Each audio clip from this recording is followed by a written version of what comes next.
اقرأ باسم ربك الذي خلق خلق الإنسان من علق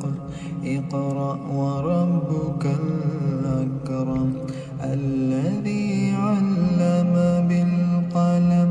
علم الإنسان ما لم يعلم كلا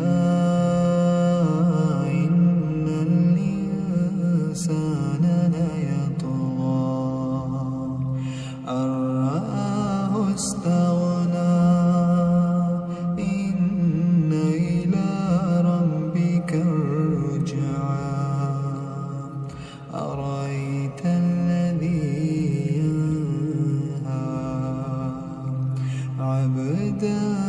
إذا صلى أرأيت إن كان على الهدى أو أمر بالتقوى أرأيت إن كذب وتولى ألم يعلم بأن الله يرى كلا لئن لم ينته لنسفعا بالناصية ناصية